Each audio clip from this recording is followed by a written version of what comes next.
A continuación tenemos la conferencia El periodismo y la fotografía ante las narrativas e imaginarios hegemónicos de la violencia en México, reflexiones para cultivar el pensamiento crítico desde un periodismo por la tangente, a cargo de Sergio Rodríguez Blanco, Consejo Latinoamericano de Acreditación de la Educación en Periodismo. Sergio Rodríguez Blanco es evaluador profesional del Consejo Latinoamericano de Acreditación de la Educación en Periodismo, académico de la Facultad de Comunicación de la Universidad Anáhuac, México Norte. Es periodista, ensayista y crítico de cine. Escribe en el suplemento cultural del periódico Reforma en México y en la revista Gato Pardo, que se distribuye en toda América Latina. Hola, ¿qué tal? Buenas tardes. Bueno, en Gato Pardo hace unos 3 años que publiqué el último texto, pero espero publicar pronto. Acabo de descubrir que CS, yo pensaba que será conferencista señor, su excelencia, pero no es comunicador social. Sí, también soy comunicador social. Siempre me he definido como periodista y bueno, les explico muy brevemente para que entiendan el lugar desde donde voy a anunciar el discurso que les voy a presentar. Yo soy, además de periodista, evaluador del Consejo Latinoamericano de CLAEP, de Acreditación de la Evaluación en Periodismo, y es importante que sepan que el CLAEP es una institución que pertenece a la SIP, a la Sociedad Interamericana de Prensa, y se dedica, o su función es creer en la posibilidad de establecer una red de universidades que sigan estándares internacionales de educación. En ese sentido, mi función o mi trabajo en CLAEP, que es un trabajo pro bono, no remunerado, les repito, soy periodista y en CLAEP me dedico a ser evaluador porque creo en el proyecto. Mi función es, por un lado, ser evaluador profesional como periodista en ejercicio y por otro, evaluador académico, porque también soy profesor de periodismo en la Universidad Iberoamericana en México y en la Universidad Anáhuac, México Norte. Y bueno, mi ponencia tiene que ver con, por un lado, mi ejercicio periodístico.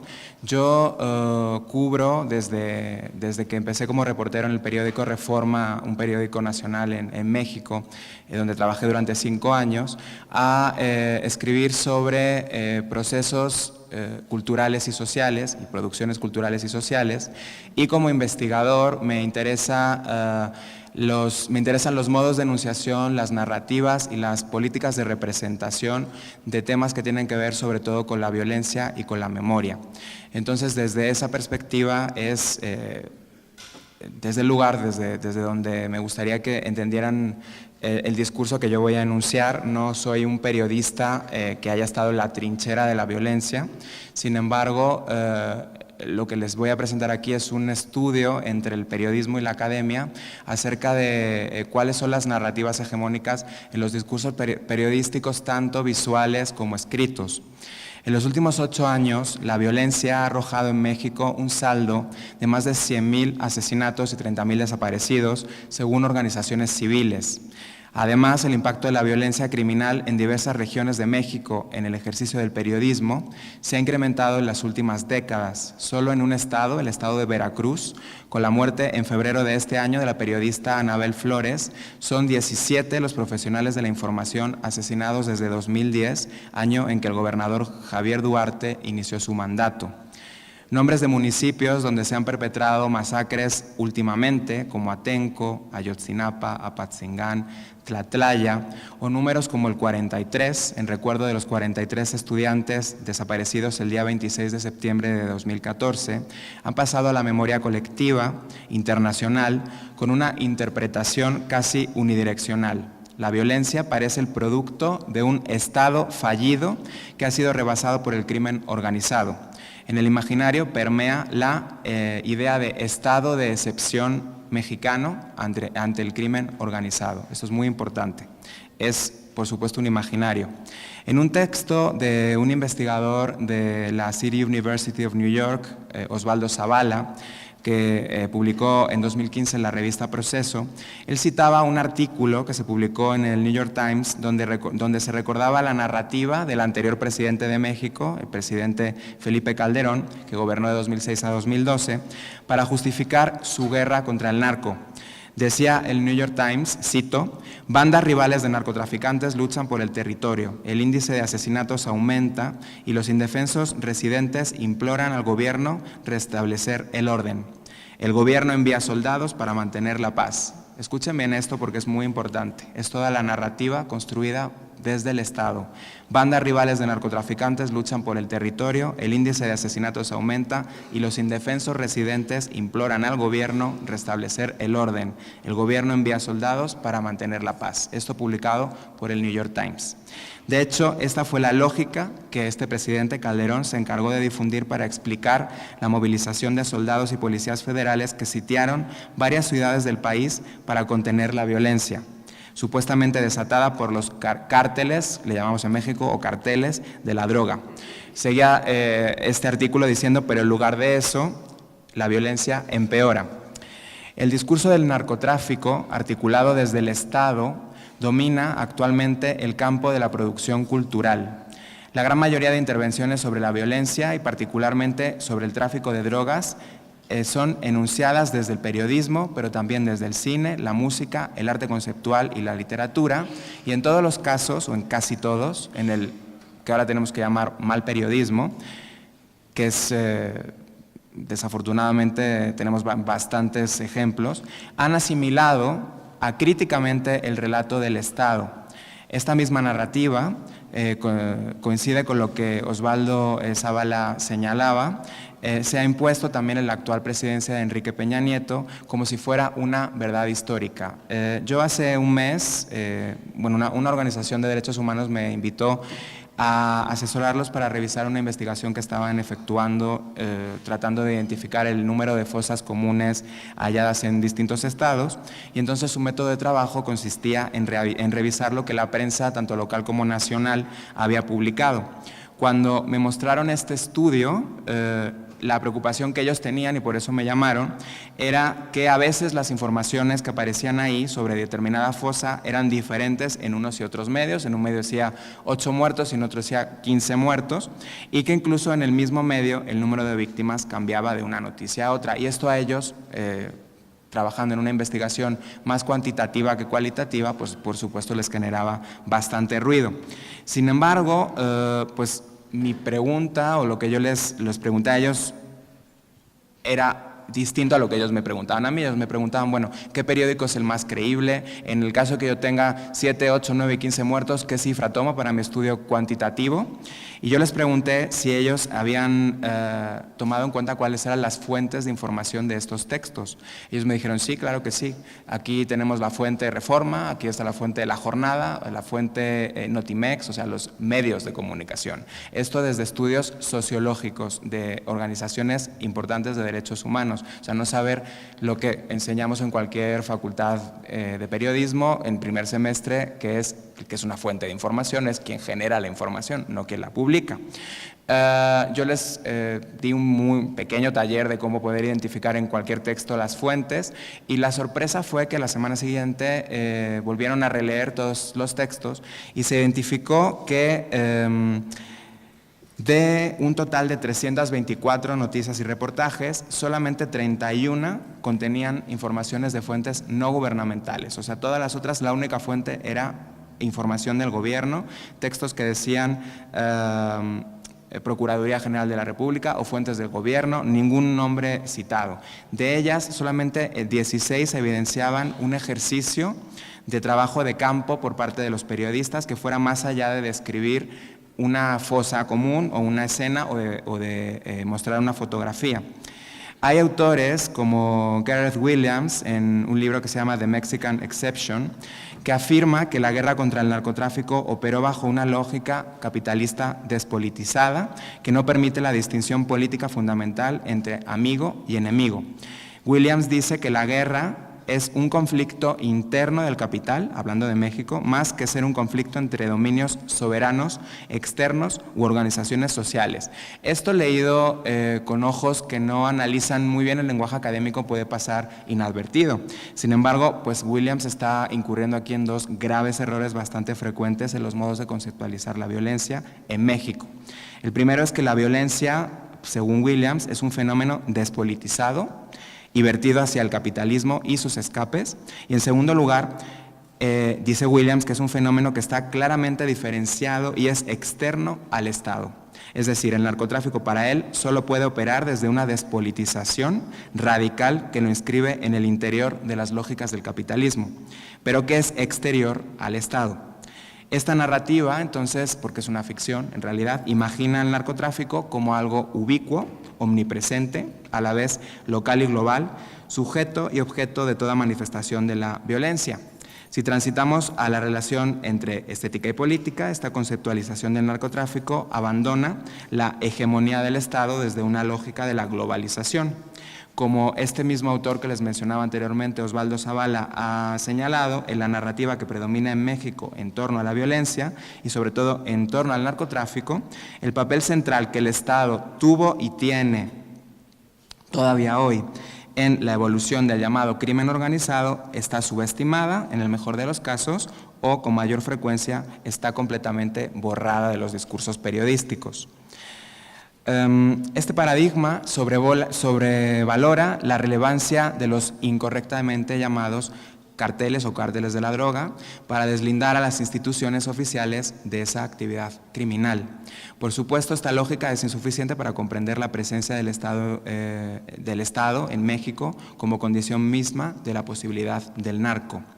Uno de los problemas de esta forma de ejercer el periodismo, que es lo que a nosotros nos atañe, es que la información se genera, incluso de buena fe, asumiendo acríticamente este imaginario hegemónico que localiza al tráfico de drogas en el centro de una crisis de seguridad nacional. Y esto no es una idea únicamente mía, hay varios investigadores, sobre todo, repito, dentro de esferas que no se encuentran necesariamente dentro de México, como les mencionaba Osvaldo Zavala, y yo considero que el problema es que falta un espíritu crítico que confronte el trabajo periodístico con el poder, como sí que lo hubo en México en otros momentos históricos, en los años 80, no sé, Julio Scherer, por ejemplo, periodistas que no se tragaban la retórica del gobierno, no trabajaban a partir de esa retórica, sino que buscaban otras retóricas distintas para trabajar más allá de los discursos oficiales. La consecuencia es que en muchos productos periodísticos la voluntad crítica, que en muchas ocasiones es genuina, uno genuinamente cree que está siendo crítico en su cobertura, queda neutralizada por la fuerza del discurso oficial sobre el tráfico de drogas. Tuve la oportunidad de organizar en diciembre, junto con otro periodista italiano afincado en México, Federico Mastrogiovanni, un taller de narrativas de la violencia, donde participaron muchos periodistas que el primer día llegaban con una posición bastante militante, y a lo largo del taller, donde tuvimos la oportunidad de escuchar no solamente a periodistas y a personas que nos expliquen cómo se narra una escena, lo cual a mí me fascina y me encantan las narrativas periodísticas, de hecho es la clase que yo imparto. Sin embargo, al escuchar a sociólogos, politólogos, personas expertas en migración que explicaron cuáles eran las relaciones de capital entre el narcotráfico, la migración, de pronto hubo personas incluso que se echaron a llorar de la manera en que habían cubierto ciertos temas de forma genuina. Repito que no es del periodista, el problema no está en el periodista, sino en las narrativas hegemónicas que uno asume y se traga de forma completamente acrítica. En muchas ocasiones el periodista, independientemente de la calidad narrativa de su trabajo, engulle las retóricas oficiales. Hay un texto que Osvaldo Zavala menciona, donde se reproduciría esta lógica del Estado sobre la emergencia de seguridad nacional. Yo les voy a leer un fragmento, no vamos a decir de quién es, y vamos a ver si sí o no coincide con lo que estamos diciendo. El texto dice, es su primer capítulo, y el autor menciona: hasta ahora, lo que mejor parece explicar la situación desbordada de Monterrey es lo que dicen en corto algunos asesores en materia de seguridad que suelen visitar la residencia oficial de Los Pinos. que dos grupos, el cártel de Sinaloa y el del Golfo, empezaron a disputarse la ciudad a sangre y plomo. Observen, hasta ahora lo que mejor parece explicar la situación de Monterrey es lo que dicen en corto algunos asesores en materia de seguridad. ¿Okay? Este texto es El cártel de Sinaloa, de Diego Enrique Osorno, muy celebrado. Cita fuentes gubernamentales, pero está asumiendo, por lo menos en este fragmento, la lógica gubernamental. No existe la objetividad, pero sí la imparcialidad. La multiplicidad de perspectivas sí existe, y a partir de esta premisa que les acabo de leer, el libro entonces sí hace una crónica narrativa, por supuesto, sobre esta lucha entre cárteles y cuál es la estrategia del Estado para controlarla. O sea, ese es el punto de partida del libro, que no necesariamente sería el único, ¿no? Una antología que compiló Juan Pablo Meneses dio un nombre comercial a esta forma de periodismo narrativo que se ha hecho bastante famosa desde México, llamada Generación Bang. El libro reúne textos de distintos periodistas muy connotados, como Alejandro Almazán, Diego Enrique Osorno, Marcela Turati, Daniel Arrea. Aquí, por supuesto, el afán no es ni generalizar ni minimizar su trabajo. De hecho, varios de ellos son colegas y son profesionales cuya labor es importantísima en el país. Sin embargo, lo que ha sucedido es que a veces ha tenido más visibilidad mediática la manera de narrar el narcotráfico que el contenido de lo que se está narrando en un texto sobre narcotráfico. O sea, se aplaude la maravillosa escena en la que el lector puede sentir que está viviendo algo, que luego habría que ver de qué forma el periodista construyó esa narración, pero no ha trascendido realmente para poder comprender, para tener un entendimiento de cuál es el problema del narcotráfico en México. Es lo que yo estoy criticando, no por supuesto el trabajo de estos profesionales, que repito, varios de ellos son colegas e incluso amigos. Otro libro de no ficción que pone a la cocaína en el centro de la economía global es el libro 000 del escritor italiano Roberto Saviano, últimamente muy conocido por haber plagiado. Me imagino que llegó a Colombia esa información. Él dice en su principio, la coca la consume quien ahora está sentado a tu lado, o sea que miren, el que está a su lado, según Saviano, consume coca.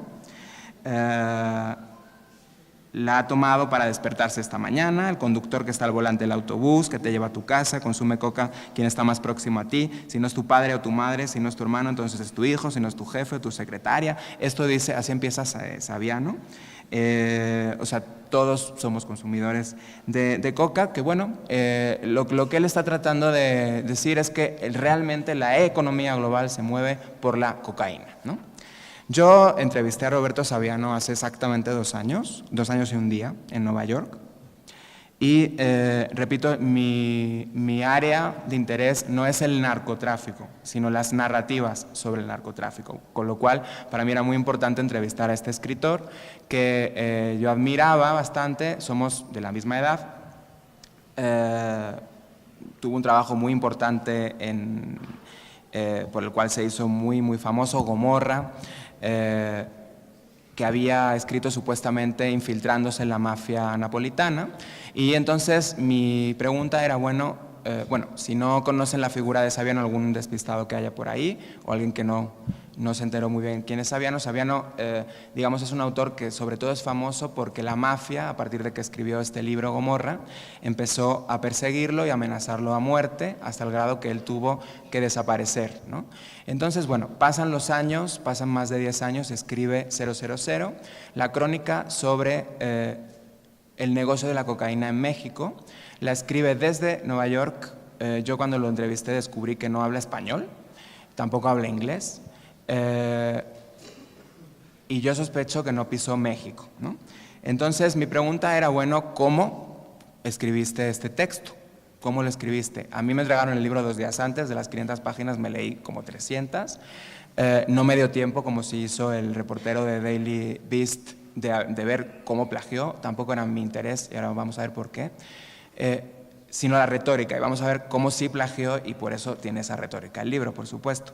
Bueno, yo le pregunto, entre muchas otras cosas, no veo por aquí a tus escoltas, le digo, ahora están aquí, esto está publicado en la revista Nexos.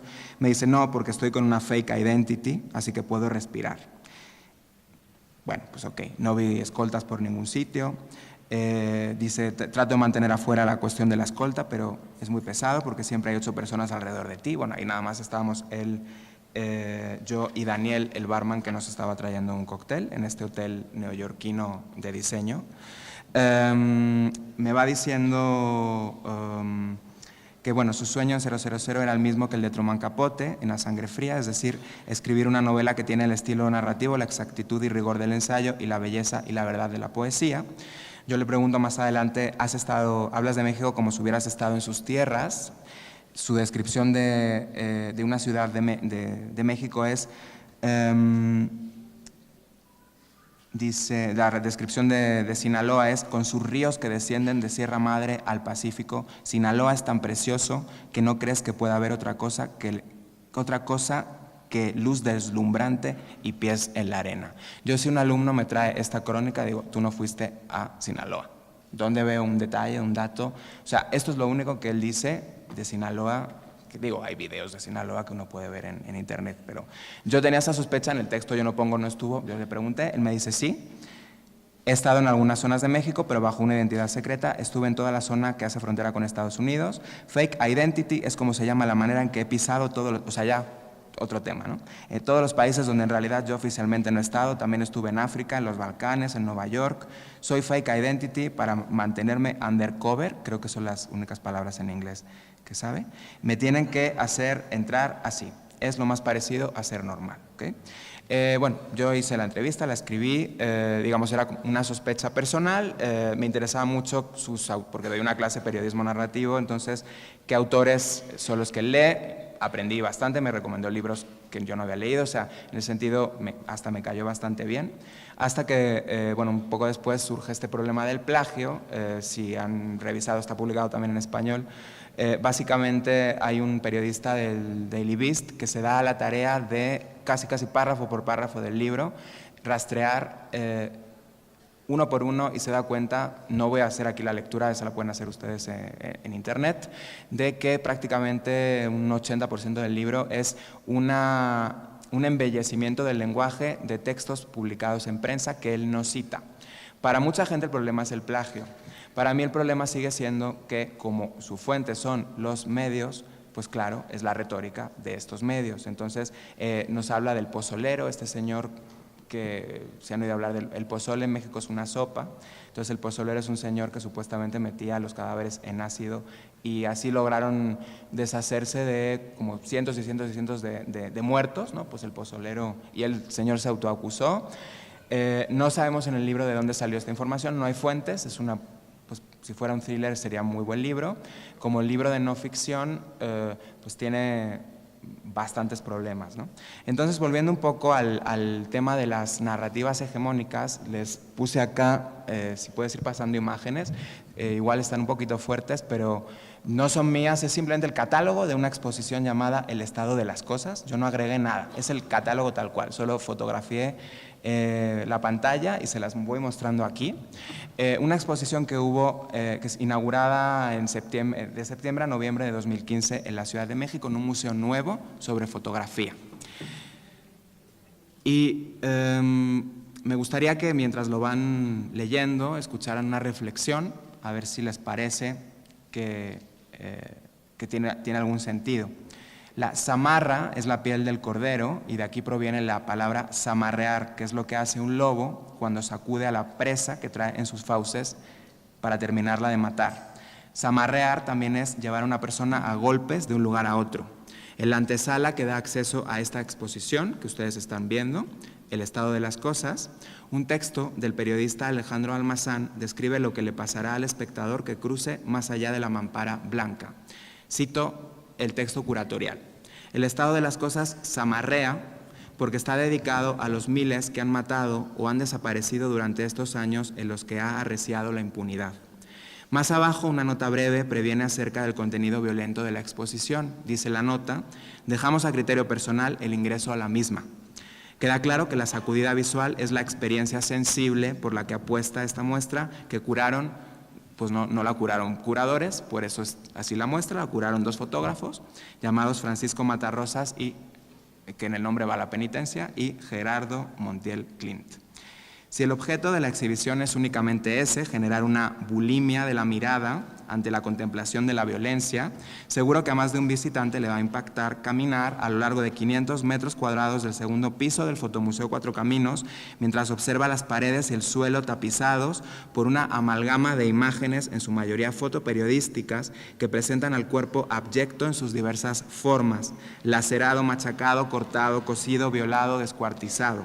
Si no fuera por el tamaño monumental de algunas impresiones, no habría apenas diferencia entre la ojeada de lejos a la portada de un periódico sensacionalista y la experiencia ante la forma en que aparecen exhibidas las fotografías de prensa en esta muestra. A algunos los lastima, pero a otros les es indiferente. Cuando no hay rostro, ni nombre, ni edad, ni una información mínima que ayude a saber si estamos frente a la víctima o ante el victimario, el ser humano aparece, como están observando, como un mero trozo de carne que funciona como síntoma y signo de la violencia. Salvo algunas excepciones, esta exposición, desde mi punto de vista, nos está mostrando el cuerpo exactamente en los términos con que Julia Kristeva, una teórica, define el cadáver. Esta pensadora dice que el cadáver es la manifestación misma de un límite insuperable por donde se escurre y se evacúa todo el sentido. Lo que provoca sinsentido no es lo gráfico de las imágenes, porque estamos acostumbrados a ver este tipo de imágenes desde los videojuegos y las películas, sino el aplanamiento de la violencia y la consiguiente banalización del mal a causa de la falta de contexto. No vemos personas, sino muertos. Ojalá este estremecimiento de la mirada ante una imagen casi intolerable moviera a una experiencia estética reflexiva en el espectador, como a veces sucede en otras exposiciones. Ojalá se pudiera generar pensamiento crítico caminando entre ahorcados en formato monumental, dedos amputados, manos cosidas, una caja de guayabas que contiene una cabeza arrancada a cuajo, o un cadáver sin nombre a pocos metros de la playa de La Caleta, en Acapulco, examinado por un agente mientras los bañistas disfrutan del mar al fondo. El estado de las cosas, título de esta exposición, es un título que remite erróneamente a estado de la cuestión o estado del arte, los que se dedican aquí a la investigación. Yo me encuentro un texto llamado El estado de las cosas y creo que me van a explicar algo. Expresiones que son propias de la investigación científica. Sin embargo, esta analogía de términos solo nos despista sobre la intención de la muestra, que nada tiene que ver con tratar de comprender a través de la fotografía las articulaciones de la violencia y la violación sistemática de los derechos humanos en México. La cosificación del cuerpo provoca, en cambio, que el público, en lugar de identificarse, rechace la imagen en la que el otro queda excluido, en tanto un cuerpo injuriado y deshumanizado. Si se acuerdan de una fotografía muy famosa que es La niña y el buitre, famosísima en cualquier curso de fotoperiodismo, de Kevin Carter, ganó el Pulitzer con esta imagen en 1993, y además se convirtió en un símbolo de Occidente del desprecio y la tragedia humanitaria en África. Esta imagen en realidad permaneció sin contexto durante 2 décadas y nos está sugiriendo que este buitre acecha a la niña desnutrida esperando a que se muera para comerse sus restos. Así permaneció en el imaginario durante mucho tiempo hasta que la investigación de un periódico español, El Mundo, realizada hace unos años, a partir de los números de la pulsera blanca que la niña lleva en la muñeca, reveló otra historia.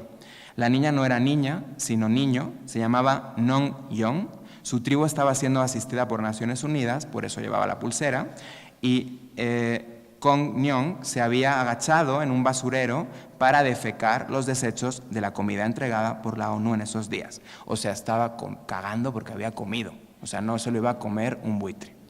El buitre estaba ahí para comerse las heces, no para comer niños, pero así pasó al imaginario. En una de las salas del fotomuseo, me imagino que ya la vieron, una imagen llamada La Entrevista, una foto en gran formato de un fotógrafo llamado Félix Márquez, de 2010, donde un micrófono de un canal, Televisión Azteca, y una grabadora de periodista están acercándose a la boca de un hombre moribundo e irreconocible por la tortura que yace sobre la tierra. La imagen es notable en cuanto a su potencial simbólico, pero no se entiende sola, o sea, no critico esa imagen, es una imagen muy fuerte, pero es una imagen... Es un registro de la realidad en ese sentido. O sea, el periodista entrevistando a un moribundo y quiero mi nota, ¿no? Es algo grave y nos habla de las partes deleznables que puede tener nuestra profesión. Pero aquí no hablo de la foto en sí misma, sino más bien la manera en la que está presentada. Es una fotografía que no tiene ni siquiera pie de foto. Nosotros vemos eso y no entendemos nada, absolutamente, de lo que está sucediendo detrás. O sea, si muchas de las imágenes sí podrían ser testimonios periodísticos y documentos sociales, muchas de las que ustedes están viendo, ya con pie de foto, porque este catálogo es posterior y salieron varios textos criticando justamente esto, en realidad nos está poniendo a los periodistas y fotoperiodistas como si fuéramos nosotros el ave carroñera. O sea, nosotros somos el buitre, ¿no? El buen periodismo es el que refleja las problemáticas globales y proporciona las herramientas para que el público pueda tener una postura crítica ante la realidad. La buena fotografía de prensa igualmente puede denunciar la miseria, la corrupción, pero si está descontextualizada, también puede confundir e incluso representar lo contrario de lo que registró. La imagen periodística va ligada casi de forma indisoluble a las palabras que la explican. La fotografía de un niño yacente en el mar, que todos ustedes conocen, que captó este fotógrafo Nilüfer Demir y que se difundió Associated Press, no habría dado la vuelta al mundo, la del niño sirio muerto en el mar, hace unos meses, si no supiéramos que se trata de un niño sirio de 3 años que se llamaba Aylan Kurdi, que murió junto con su familia durante la huida de una situación de guerra. O sea, esa imagen sin su pie de foto no nos dice nada, no entendemos nada. Aunque ya desde su texto introductorio, Almazán expresa que lo que hay en la exposición no es pornografía de la violencia, de hecho dice que busca combatir la indiferencia de la gente, la forma acumulativa y parcial con la que está construido el discurso aviva la idea de la existencia, y volvemos a lo que planteaba al principio, de un territorio llamado México que está subsumido en el mal absoluto, como un infierno dominado por una violencia sistémica de origen tenebroso. O sea, tú llegas a México y ves esta exposición y te regresas, ¿no? De hecho, así lo expone otro texto de un escritor, Daniel Saldaña París, que también se encuentra impreso en las paredes. O sea, no me di a la tarea de buscar ningún texto académico, simplemente estoy citando los textos curatoriales de las paredes. Él dice: la violencia es, en definitiva, sistémica, así tal cual, asegura el escritor. Repetir este mismo discurso ya manoseado de que en México la violencia es estructural, es perpetuar una postura acrítica ante la versión que el propio poder se ha encargado de difundir desde hace décadas, una versión que alimenta la impunidad y la corrupción. En realidad, el cuento de la violencia sistémica es el mejor pretexto para no ahondar en las causas que subyacen en cualquier intención de revisar el estado de las cosas, como se llama la exposición. La culpa no es, ojo, de las fotografías, sino de la forma de presentarlas. Al extirparles el contexto, se cancela toda posibilidad de generar pensamiento. Esta sopa de imágenes, en ella hay una mezcla de fechas, sexenios, narcotráfico, autodefensas, ejército, sociedad civil, todo está ahí metido, no sabemos qué es qué. ¿Cuál es la relación que hay entre 4 imágenes que yo iba paseando? Están estas 4 imágenes juntas. Una es Arrest, de 2007, de David Rockind, impresa en gran formato, en la que un hombre maniatado está delante de una patrulla, que no sabemos quién es, de qué delito se le acusa, si la detención fue justa o no. Vemos esa foto. En la segunda, al lado, titulada Sin título, de 2014, vemos a un niño armado con una metralleta. Pasos más adelante, en otra imagen, vemos a una mujer con un vestido gris y rojo que llora en medio de la calle sobre el ataúd abierto donde yace quien pensamos que es su ser querido, pero no sabemos si es policía, si es civil, si es militar, si es narcotraficante. O sea, vemos una señora llorándole a su muerto, ¿no? Y unos pasos más allá hay una fotografía del artista Daniela Edburg, de una serie llamada Lo que queda del día, que presenta una escenificación en la que aparece un falso cuerpo descuartizado en mitad de un camino rural. O sea, es arte conceptual, pero nadie avisa que esta imagen no es fotoperiodística, sino una representación. Está ahí puesta junto a las demás. El hecho de que el público no tenga acceso a la contextualización de la imagen periodística imposibilita entonces transitar del zoom a un plano general, que es lo que creo que nos debe dar también el periodismo. O sea, a mí me gusta mucho la crónica, de hecho la trato de escribir, pero si la crónica solo te da un zoom y no te da un plano general, no sirve de nada, es un anecdotario en realidad. No todo en la muestra es un pastiche, por supuesto también había imágenes que se salvaban porque el problema no estaba en las imágenes, sobre todo las imágenes de artistas, porque ya esas imágenes llevan un discurso. Las de fotoperiodista pues van insertas en el periodismo. Una de ellas, por ejemplo, Nivel de confianza, de Rafael Lozano Gemer, un artista mexicano-canadiense, invita a mirar en una cámara que analiza nuestros rasgos y nos arroja el rostro que más se asemeja a al nuestro de los 43 desaparecidos de Ayotzinapa, de modo que vemos a los desaparecidos como seres humanos y como iguales. Esa es una imagen que desde mi punto de vista funciona, te hace reflexionar. No es periodismo, esto es arte, ¿no? Lo mismo sucede en otra pieza llamada Qué chulo es México, de un artista, Ambra Polidori, que nos pone un carrusel de 43 postales con los rostros de estos estudiantes de Ayotzinapa, pero detrás te invita a que tú ejerzas el derecho constitucional que hay en México de petición de cuentas a los funcionarios, pidiéndole cuentas. Bueno, digo, esto es una utopía, pero si todo el mundo que tiene esa postal mandara la postal para pedir cuentas, pues algo, es un acto simbólico, utópico, artístico, pero simbólico, ¿no? En medio de la tragedia, las víctimas tienen, en ese caso, igual que nosotros, un nombre, un apellido, y esto las humaniza. Algunos documentales, como Toma de Posesión, también nos presentan visiones subjetivas, pero al menos nos dan información.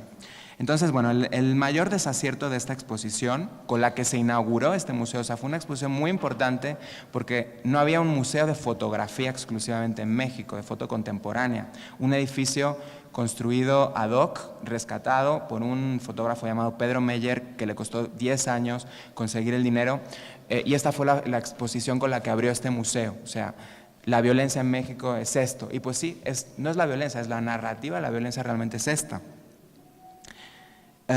Su desacierto es desconocer que el montaje de imágenes fotoperiodísticas requiere de una sensibilidad curatorial muy distinta a la de exponer fotografías de autor o imágenes artísticas. No basta con seleccionar instantáneas, impactantes, ampliarlas y colgarlas, sino que en este sentido, de la forma que está presentada, aparece la fotografía tratada con descuido, sin cédulas, con desprecio, como si pudiera deslindarse de su contexto, sin consecuencias.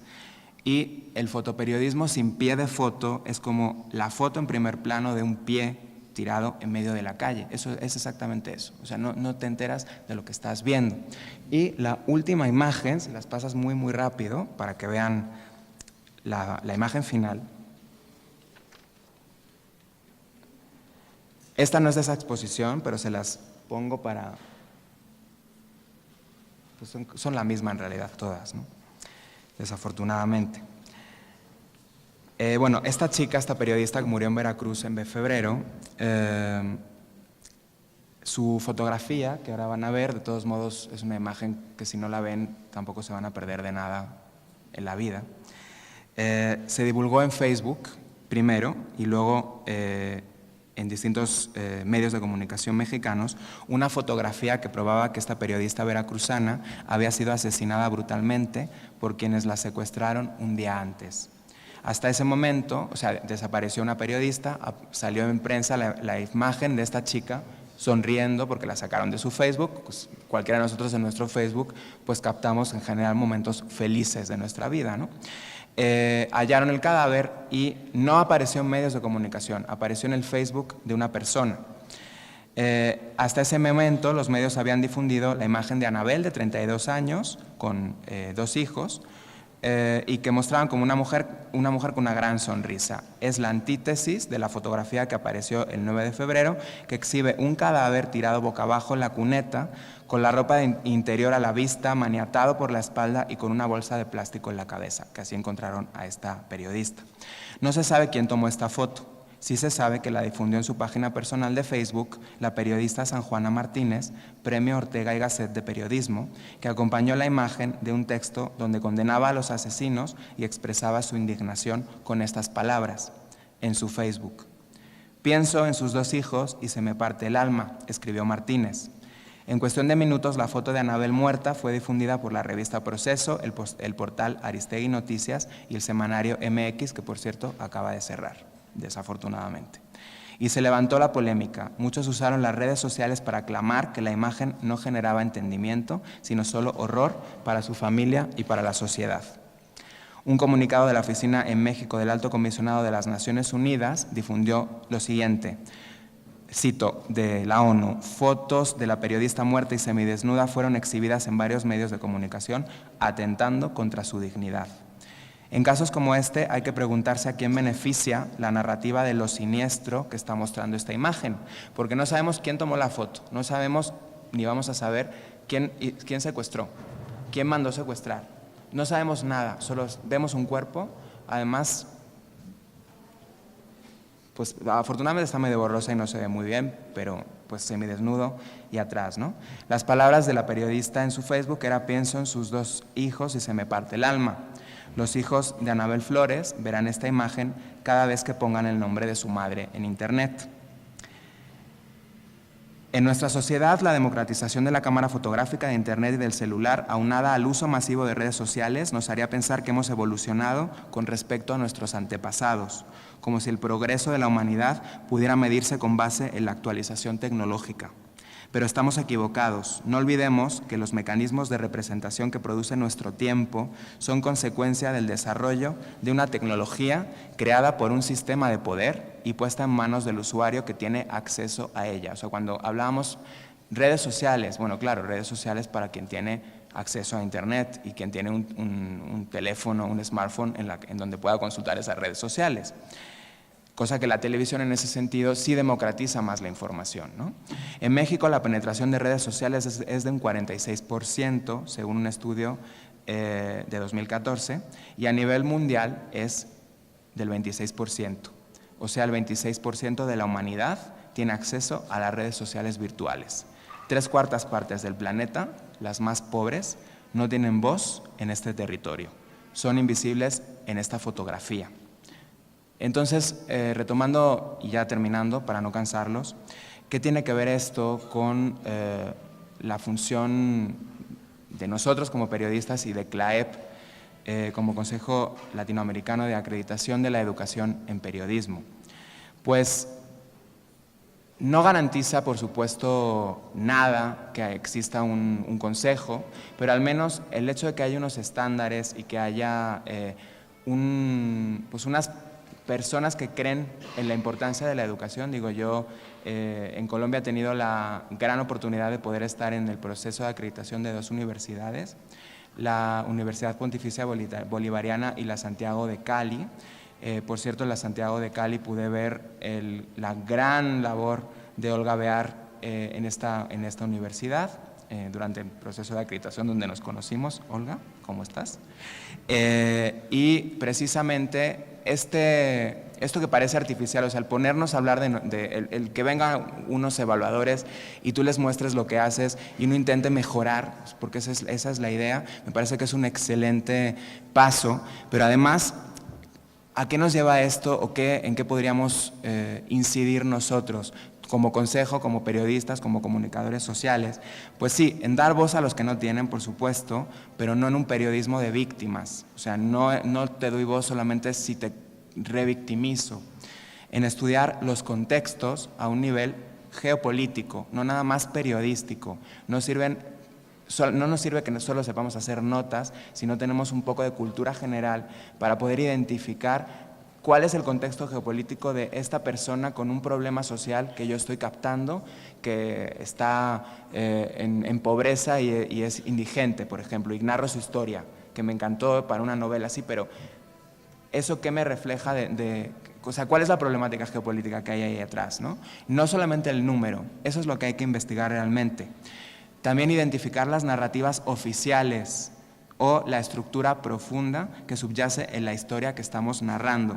Entender, primero, para lograr que nuestros lectores entiendan. Cuando el periodista no entiende, es imposible que entiendan sus lectores. Hay ciertos textos narrativos que disfrazan de alarde prosaico o de capacidades verbales, disfrazan la falta de información y la falta de entendimiento, sin criticar los textos narrativos también, pero también la importancia de la interpretación y siempre partiendo de esta necesidad de entender, no de conseguir la cita nada más, sino de entender, ¿no?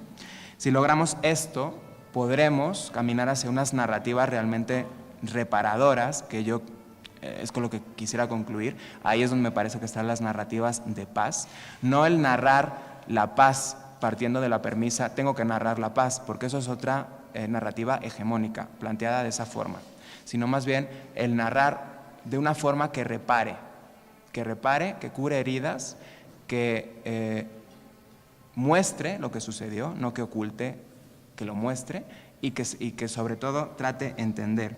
Y entonces, a partir de ahí, de esta generación del entendimiento, considero que como periodista y como evaluador de CLAEP, que es como nosotros podemos realmente empezar a dejar de narrar la violencia y empezar a narrar la reparación de esta violencia, que es lo que nos va a conducir, desde mi perspectiva, hacia una narrativa para la paz.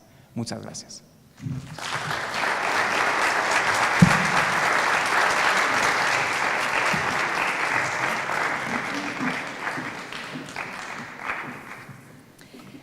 Agradecemos a Sergio Rodríguez Blanco del Consejo Latinoamericano de Acreditación de la Educación en Periodismo por su conferencia que hace parte de este Encuentro Académico y Asamblea Nacional AFACOM.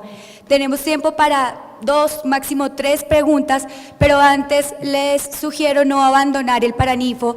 Posterior a las preguntas tenemos el homenaje a Javier Darío Restrepo y al doctor Álvaro Rojas. Tenemos 2, 3 preguntas máximo. Armado que de Colombia se ha mostrado últimamente mucho en redes sociales, sí, no solo en Colombia, sino pues todos los conflictos que se viven en Latinoamérica. Para el proceso de paz que se está viviendo en el país, ¿qué tanto puede afectar mostrar estas imágenes pues, en la sociedad? Yo creo que el problema no está en la imagen, sino en mostrar una imagen descontextualizada y en una imagen que no... donde el autor, el medio, el periodista, no se ponga en los pies o en los zapatos de la familia de la persona y de la persona, ¿no? O sea, si nosotros estamos, habría que pensar cuáles son las consecuencias. Por ejemplo, digo, yo desconozco todo el contexto, aunque sí lo conozco porque te digo que he participado en varias evaluaciones en Colombia y más o menos conozco en general, pero por supuesto yo no vivo aquí en Colombia. Me parece que el problema muchas veces se encuentra en que las redes sociales se pueden utilizar tanto para denunciar como también para hablar mal de otra persona, ¿no? Como para descalificar. O sea, los dos usos los tienes en las redes sociales. Un ejemplo que no di, pero que es muy útil en este sentido, justo al día siguiente de que desapareció esta periodista, en la misma ciudad secuestraron a cuatro personas. Secuestraron a 3 estudiantes, a 3 jóvenes.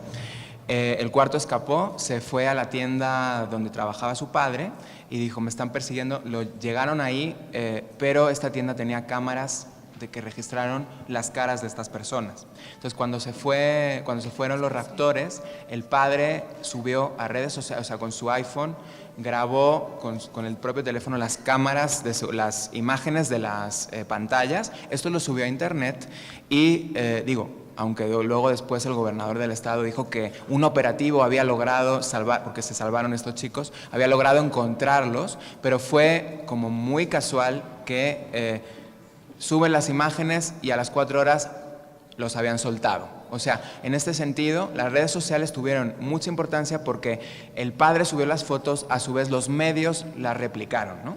O sea, sí funcionan las redes sociales. Yo para nada, al contrario, ¿no? No soy tecnofóbico, todo lo contrario. Sin embargo, me parece que volvemos a los orígenes de lo que debe ser el periodismo. O sea, lo primero es el servicio a la sociedad, pero dentro de esa sociedad está el ser humano del cual tú estás escribiendo la historia y está el ser humano cuya imagen tú estás difundiendo. También forma parte de la sociedad. Entonces, tu trabajo, en ese sentido, tiene una gran responsabilidad porque no hay una respuesta de qué imagen sí y qué imagen no. Yo creo que más bien aquí lo importante es plantearse lo que yo te estoy comentando. O sea, cuando tú vayas a difundir una imagen, plantear, no nada más subirla. Y lo peor, no nada más recibir una imagen y retuitearla sin saber ni siquiera qué estás viendo ahí. A veces uno retuitea cosas que son falsas. Digo, podría hablarles de muchísimas imágenes, empezando por la de Chávez supuestamente en un hospital cubano, ¿no? O sea, imagen que publicó El País en su portada y tuvo que retirar toda la edición en papel y luego disculparse, ¿no? O sea, eso sucede cuando uno retuitea, cuando uno no sabe cuál es la fuente, ¿no? Otro pequeño consejo, la imagen que se va a difundir, ¿quién es su fuente? ¿Quién es su fuente? O sea, ¿de dónde salió esa imagen? eso, si no tenemos fuente, solo tenemos la imagen, también hay que sospechar, porque a veces cierta imagen le puede convenir a otro ente para descalificar a otro tercer ente, y tú como periodista únicamente eres una marioneta. O sea, es pues pensar en la responsabilidad que implica el ejercicio del periodismo. Entonces, de eso tengo dos preguntas. Una es si esto es una norma permanente, y dos, en caso contrario, ¿cuál es la clave para que el trabajo fotorreportágico se complemente a sí mismo? Una norma, perdón, ¿qué dijiste? ¿Norma qué? Que si es una norma permanente o sea, que si es una norma contextualizar, si me parece a mí que sea algo muy importante. ¿Y la segunda? que si en caso contrario, que ¿cuál era la clave para que la imagen se complemente sola? Bueno, yo creo que sí. Ahora, no quiere decir que en un solo texto deba estar todo el contexto completo. A veces tenemos series de reportajes televisivos, pero también asumimos como editores que nuestro lector nos está siguiendo y que conoce todos los otros reportajes, ¿no? O sea, en primer lugar, si desconociendo el contexto de las cosas, no puedes entender las cosas. Tú puedes encontrar elementos universales para construir una crónica, por ejemplo. Ok, vemos dos personas que se enamoran y una es secuestrada, por ejemplo. Entonces tenemos la historia de amor, un argumento universal y la tragedia. Y eso lo puedes relacionar con toda la literatura y hacer un texto narrativo muy interesante, utilizando las herramientas que te da la literatura de ficción. Bien, eso está muy bien, pero ¿de qué te sirve ese texto si en el propio texto tú no vas a identificar ni vas a entender el contexto en el cual se están dando estos secuestros, por ejemplo, ¿no? Como sucede en muchísimos textos sobre el narcotráfico, donde lo que vemos más son elementos atmosféricos del imaginario que nosotros mismos tenemos del narcotráfico, que es el que vemos a través de los medios y más ahora con las telenovelas sobre los narcotraficantes. O sea, todo es una ficción que además pues vende bastante, ¿no? Digo, no es exactamente la misma la del narcotráfico colombiano, la ficción me refiero, que la del mexicano, pero creo que cuando uno investiga el contexto, esto no te va a garantizar que entiendas, pero al menos, si volvemos a la metáfora de la fotografía, estás ofreciéndome un zoom y también una panorámica. Si solo me ofreces un zoom, no sé si conoces un poquito del trabajo de estos fotógrafos abstractos que toman una textura en zoom y sale una foto increíble, y a lo mejor eso es la textura de la pared de tu baño, ¿me entiendes? Y sale una imagen que puede ganar un premio y sin embargo pues no es informativa esa imagen, ¿no? O sea, a veces sí, para informar hay que alejarse, pero me parece que es clave que el periodista entienda y se esfuerce por entender el contexto de aquello que está contando. Si no, es bastante complicado entender tú, y si no entiendes tú, no generas entendimiento. Sergio, comentando un poco con Rafael sobre, ¿tú crees que es posible construir contextualizaciones que obviamente pueden dar datos, pero que estén carentes igual en un hecho, pues tienen una perspectiva, un lugar desde el cual se pone el fotógrafo, el zoom, o el color que utiliza, la luz, etcétera? Pero el momento en que uno contextualiza también esa imagen, ¿no habrá también una carga subjetiva que incida y infiere en el proceso de entendimiento del intérprete? Es decir, ¿cómo podríamos pensar la propuesta que estás haciendo tú de mejorar la contextualización de las imágenes para que las lecturas de estas imágenes no sean, digamos, sean más precisas, más pertinentes? Pero no sé si es que tú también piensas que las contextualizaciones son también subjetivas y también hay una intencionalidad ahí, y cómo trabajar esa intencionalidad aun cuando se trabaja con la contextualización. Bien, muy buena pregunta. Yo te diría que, bueno, en este debate eterno del objetivo, lo subjetivo, yo soy de los que defendemos que no existe la objetividad, que somos subjetivos, sí, ok. Pero una cosa es mi subjetividad como Sergio, que tú te leas un texto y ahí encuentres ciertos elementos que a mí me llamaron la atención, pero tú en la propia lectura estás entendiendo que esa es la interpretación del que está haciendo la información. Y otra cosa es a un nivel muy profundo, o sea, no tanto que yo haga una metáfora y la ponga en el texto, sino cuál es realmente la estructura profunda que yo estoy utilizando y que estoy cuestionando o no. Y digamos, en México la estructura profunda es buenos contra malos, y es el Estado lucha contra el narcotráfico. Y luego hay claro, y se sabe que luego hay gente, personas individuales que están corruptas, muchas, por supuesto, y eso claro que se publica en México. Nadie dice que los políticos o las instituciones públicas sean cándidas palomas, todo lo contrario, pero no se entiende que esto es o sea, no se habla de una estrategia como Estado, sino de personas individuales que se corrompen, ¿no?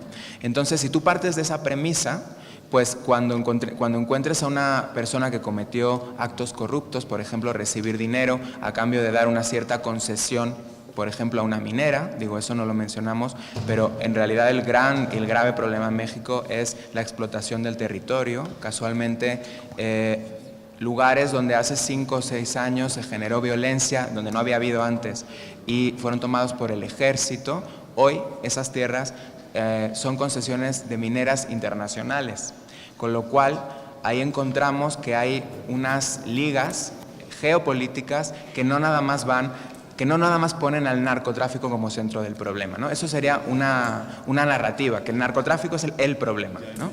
Y no, es parte del problema, pero dentro está la migración, o sea, entonces yo te diría que es distinto la subjetividad autoral, que creo que si está bien hecho el texto o el producto periodístico audiovisual, se nota tu visión, y de hecho eso se busca en ti, por eso te están pidiendo que lo hagas tú, pero es una visión, es una interpretación que tú estás haciendo de la realidad. Y otra cosa son las narrativas hegemónicas que abrazan muchas veces a nuestro propio trabajo y que nosotros mismos ni siquiera nos damos cuenta de que eso es una narrativa hegemónica. O sea, tú partes de la premisa, pensemos que nos ponemos en la época, en los griegos, que se mencionaron en otra ponencia, tanto Atenas como Esparta, en los dos había esclavos, pero los ciudadanos libres partían de la premisa de que eso es como debe ser una sociedad democrática. De hecho, así le llamamos a la incipiente democracia griega, pero había esclavos ahí. Pero la narrativa en la que tú te has educado parte de que hay gente incluida y gente excluida, hasta que alguien llega y dice, no, esto no es así, y vamos evolucionando en la historia, y hoy en día seguimos teniendo muchos problemas, pero al menos hay instituciones que en su forma legal sí permiten o buscan la democracia. Otra cosa es lo que luego sucede en la realidad, pero ahí estamos hablando en Grecia de un sistema que establecía que había gente esclava, por ejemplo, ¿no? Y Aristóteles no dijo nada, ni Platón, sobre eso, porque es una narrativa que ellos asumieron. Entonces aquí la dificultad y la pregunta como periodista, y por eso es tan importante, y vuelvo a mi labor como evaluador de CLAEP, la parte de la educación. Que no nada más hagas escritura de periodismo, también hay que hacer análisis de contenidos y buscar en lo que hizo otro cuál es la narrativa faltante, como yo lo hice en este libro de Diego Enrique Osorno, cuyo trabajo tiene otros trabajos que han sido muy importantes también para descubrir ciertos aspectos, pero de todas maneras están dentro de una narrativa que ponen al narcotráfico en un lugar donde yo considero que no está exactamente, donde se excluye al poder completamente, el poder solo lucha en contra, ¿no? Entonces, subjetividad por un lado, narrativa hegemónica por otro. De esta forma culminamos el ciclo de conferencias en este primer día de encuentro académico y Asamblea Nacional de AFACOM. Antes de dar inicio a nuestro último acto cultural, quiero recordarles que las conferencias, foros y debates que se llevarán a cabo mañana estarán realizadas en el Auditorio 1, el edificio múltiple 2. Ya no será aquí en el Paraninfo, sino en el Auditorio 1, edificio múltiple 2. A continuación tendremos el acto cultural de cierre de este día de encuentro académico y Asamblea Nacional, con el reconocimiento por parte de AFACOM a Javier Darío Restrepo y el doctor Álvaro Rojas. En primer lugar tendremos las palabras de Rafael González Pardo, presidente de AFACOM.